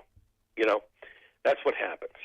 If it's iffy, then, we're going to indict you. Well, maybe you will, maybe you won't. You do a plea deal or whatever. In his case, he went to trial. And the problem you have in that, if I would have been indicted, it had probably been, multiple counts. They'll do 25, 35. They don't just do one if they get to that point. And then you can win, like Blagojevich, remember? He beat, 62 counts or something? Yeah. But he was convicted on, he got acquitted or a mistrial, and then they came back and took him on trial again, finally got him on one. If they get you on one, they can get you for 10 years. That's your poker game. In his case, he could be, 5 years per charge? 5 years per charge is what they're saying. So he could do a little time. Because one of the things that you don't want to do, and it leads to two things, is, and they never said they would try to charge me with lying because I didn't. They asked me questions and I answered them, and so they like to charge you with perjury or obstruction of justice because those are kind of charges that you can be convicted on. And of course, what he did could actually fall in both obstruction of justice and obviously lying, perjury. Yeah, so well, we'll see what he gets sentenced. Yeah, I'm waiting to see how that works. I'm actually not sure. I'm actually surprised he was found guilty. It's one of those things where you go, that was quick. Because this has really been a quick deal. I thought they would drag this out. I thought he at least had a little money to do that. Well, it was quick because a lot of times, and I remember in my courtroom process, the government stood up and Department of Justice and said that I could have drugged this on for a long period of time. Therefore, they agreed with 18 months. The judge thought 30 looked a little better on me than 18, but the government said 18 months. But these things can drag, on for 2, 3, 4 years. Menendez, that went on for quite a while, yeah. and then finally went to trial. So this one was real quick. I was surprised. So who appointed that tough on crime judge that sentenced you? That was a Judge Huvel. That was President Clinton appointed her, and I actually sent her a book after I made it. Said hello to her and sent her a book. But that was Judge Judge Huvel, and she upped the sentence to 30 months, and the plea deal was 18. Wow. So she thought, like I said, and it's funny because she said, I only have 3 letters against you. She said that. And they were from out of state. I think it was Massachusetts and 2 from California. So speaking about judges, what did you think of the wrapping up of the nomination hearing today? Good. Senator Hawley, she politely had him for lunch. I'm not going to say she was vicious, but basically, held her own for a lot of I think held her own all over the place. And then, of course, there were some fringe areas with Marsha Blackburn, and also, Lindsey Graham asked her. It was Lindsey Graham asked her about the religion. I think it was, right? Yeah. Right. What religion was she? Although he did say that what religion wasn't going to be part of it, right? Yeah. That. Well, he clarified that first before he asked. Of course. Asked her. You got to set the parameters before you break them. What do you think would have happened? Huh? You got to set the parameters before you break them. But seriously, let's look at this for a second. Wonder if she would have said, "I'm an atheist." That's a good point. I think he already knew the answer to that. I'm sure they had that conversation. But we don't operate as a country, in the Constitution itself, based on your religious pronunciation. So if she said atheist, they couldn't have legally, technically voted against her if she would have answered that way. No. She's not, but I'm just saying. Although they would have lost their mind because she's lying. She said the other day. Sure, that's why I threw that out there. Their heads would have exploded in the hearing room. I would have loved to have seen that. Now, how about the definition of women? Yeah, I listened to some right-wing blather today, and they were just all over that. It says in the dictionary a woman is an adult female. Who doesn't know that? Now, the one that really looked foolish, though, was Senator Hawley. Because he tried to nail her on the low sentences, and I thought it was a great answer. Congress imposed the sentence law. Yep, it was written by Congress. Yeah, you did that, and they became advisory. Laws. Yeah, and it was all just a bad show, playing for the Q-Kook base. It was what it was supposed to be, and hopefully that it just gets done. But did you notice something that even though there was some of the fringe area, obviously, but did you notice though that there's a general you can see it, a general acceptance, of course, that she did a good job. Yeah. She did. She really did a good job. She answered it. She also pursued the path that many of the nominees do, in saying legitimately that, no matter what my opinion could be on a particular issue or the past, there's decisions that you make after you're, appointed as a justice. And you don't also, there was the other thing, you don't comment on continuing cases at this point in time. Yeah. You don't do that. None of them do. You can't prejudge any case. None of them. Yeah, it just is what it is. So it's done. I still think I'm going to go with 5 Republicans. I was going with 2, but 5. Okay. With 2, 5 would be good, but I think 2. Okay, we could split the difference and make. If we can cut one of them in half, we'll go 2.5. One of them's worth a half, so we'll do that. We know it's not Mitch McConnell, Ted Cruz, or Josh Hawley, who have all come out and said that they are not voting for him. And I'm like, oh my gosh, I'm shocked. Surprise, surprise, surprise. You're listening to The Rick Smith Show here with Bob Ney, former Ohio Congressman, political analyst. I'd love to hear your thoughts. You got questions, comments, give us a call, 1-866-416-RICK, 1-866-416-7425. You can jump in before we wrap up. Also, make sure you grab the podcast so you never miss a moment. Now, I wanted to get your thoughts on my big thought of the day, and I'm thrilled about this, and I want to get yours. Trump filed a lawsuit, 108-page complaint. Haven't gone through all of it yet. I'm digging through it, but suing Hillary and 27 others for their role in the 2016 far-reaching conspiracy to incite a media frenzy and to lie about an investigation to make Russia look bad and to make him look bad.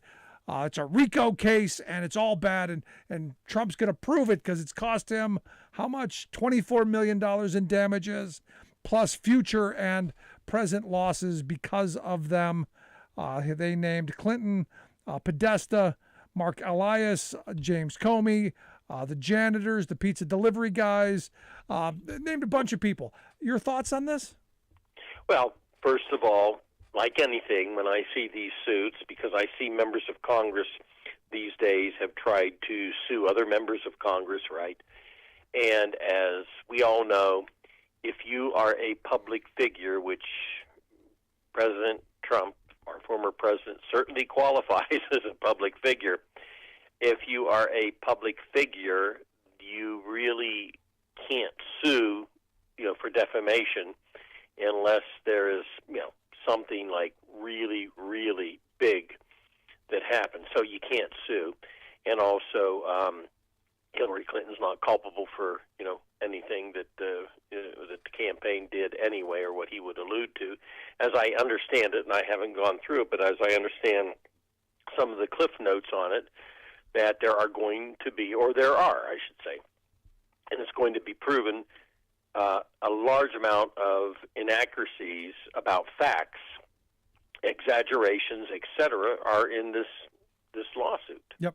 And this is why, that the Democrats hired lawyers, and then they peddled it, to the media, and so it'll be very, very interesting. Now, I'm waiting to see if a judge immediately dismisses it as frivolous. No, this is not what I want. Not what I want at all. Oh, I know you wanted to go through the system, but I want discovery. Damn it!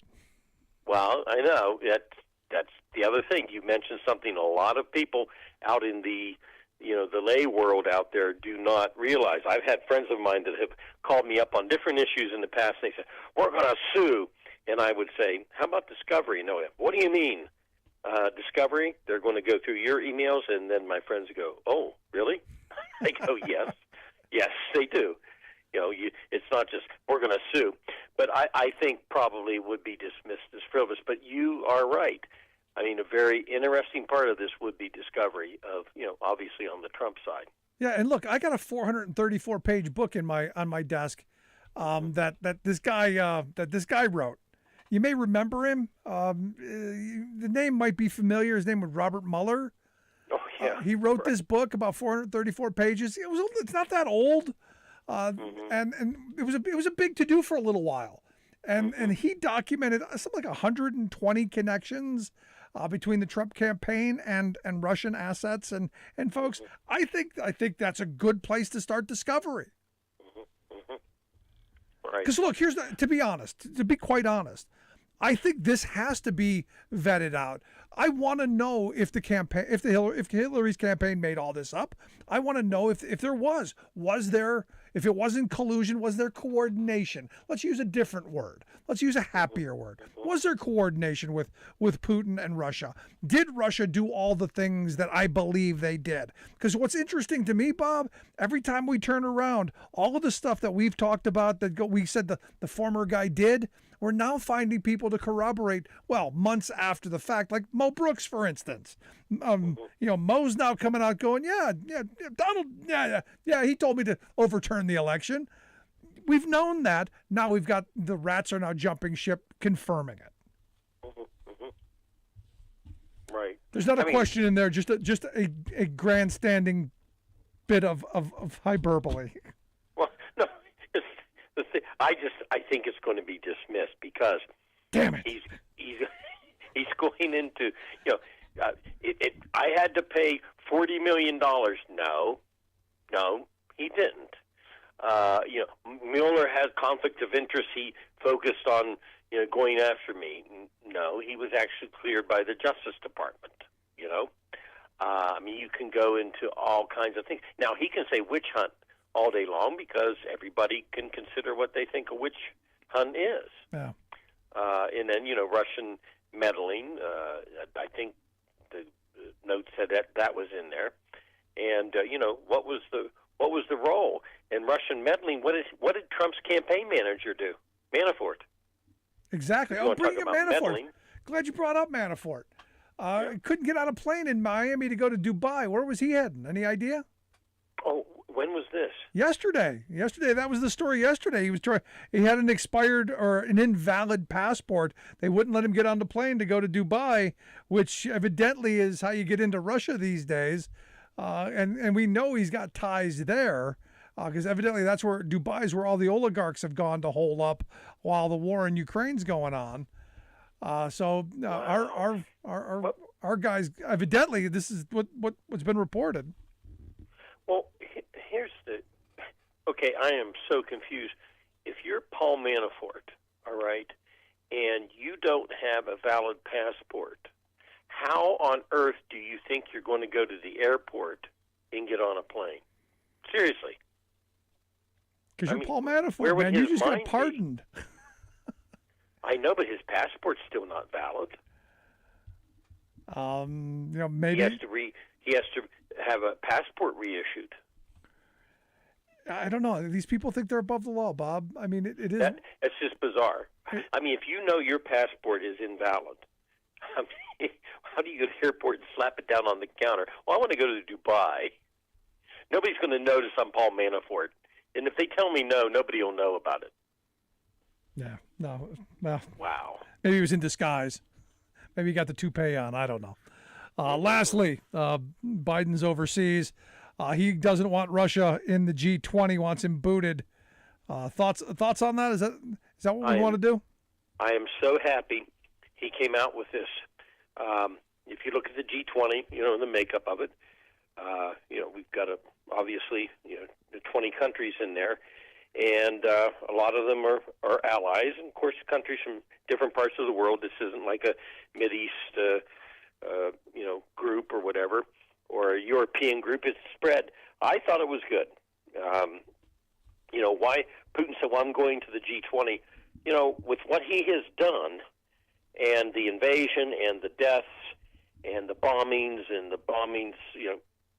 just carpet bombing everything, I was glad to see the president bring this issue up. See, I think I would handle this differently. I would say, good, come on. We'll share a taxi. Come on. And as soon as he gets there, we arrest him for war crimes. Interesting. Yeah. Or if he goes, somebody, it would have to be our president, I think, or maybe backing of some others would have to sit there and say, why have you done this? What was your rationale? You've committed war crimes. I still like the idea of, Russia's been squeezed now. It's cut in half economically. I still like the idea of, for the ego of Putin, of not allowing him to go there. Yeah, no, I do too. But I also like the idea of, well, come on, you can sit next to me. I've got a shiny new set of bracelets for you. Just my thought. Nobody will move on him legally, though. That's the problem. Yeah, I'd love to see it though, but I do think that is the right move at this moment. If you're cutting them off, you've got to cut them off from everything. Sorry, if you're not coming to the table with some way to stop what you're doing, nothing for you.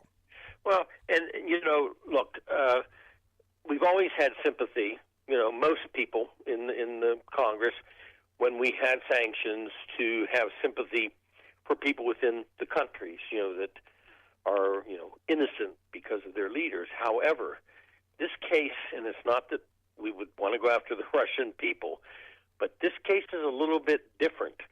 I mean, this is not even Iran, who would threaten some things, and then we say, well, you're a threat and nuclear, and we're going to sanction you. This is a country that has, as with its leader, has taken, divisive action to murder people. And so it's, no holds barred, I think. Yeah.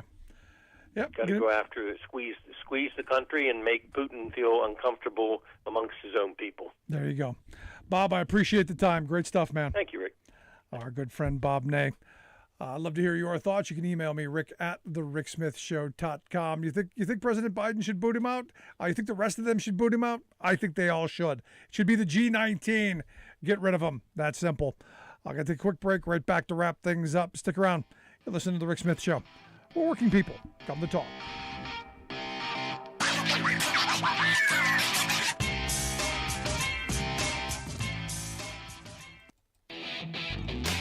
Are you tired of think tank approved corporate news and commentary? Are you tired of CEOs telling you what to think, who to hate, and who to vote for? Well, welcome to the Rick Smith Show. We don't take orders from some boardroom, and we don't do focus groups or talking points. We don't work for them, and we never will. I'm Rick Smith, and I work for you. Join us daily at thericksmithshow.com and download the podcast and never miss a minute.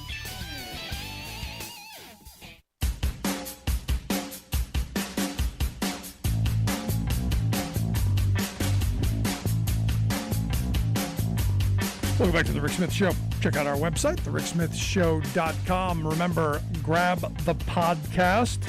You can get that wherever you get your podcast, from iTunes to iHeart, Stitcher to Podbean, everywhere in between, wherever you get those podcasts.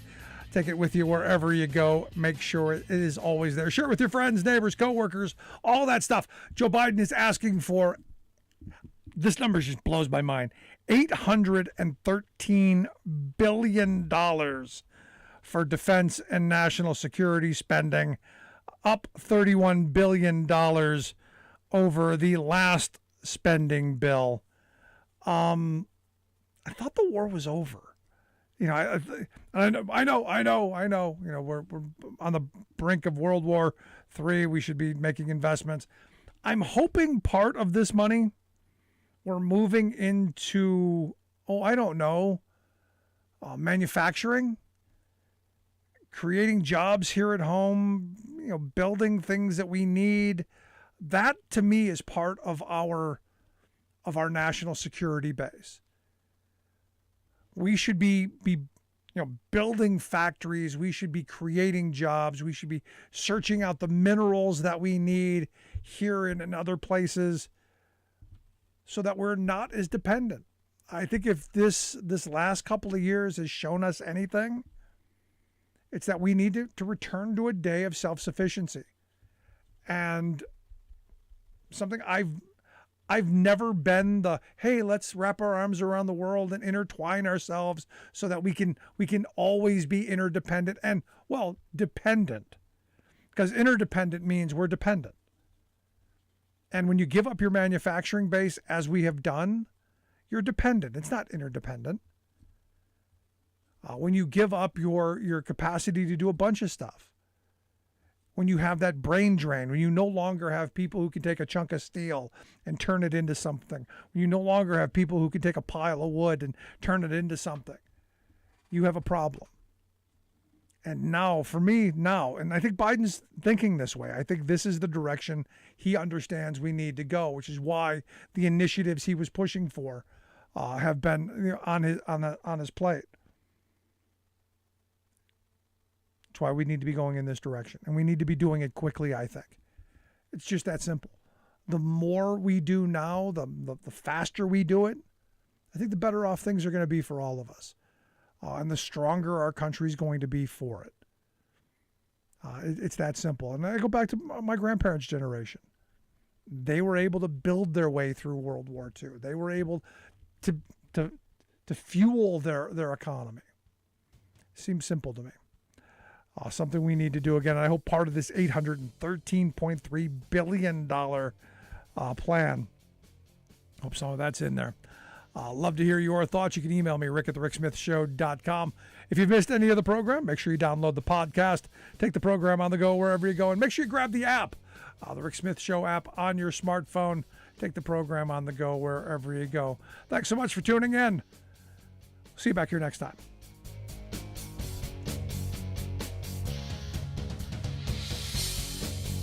You've been listening to The Rick Smith Show. Email Rick at rick@thericksmithshow.com. Until next time, this has been The Rick Smith Show, where working people come to talk.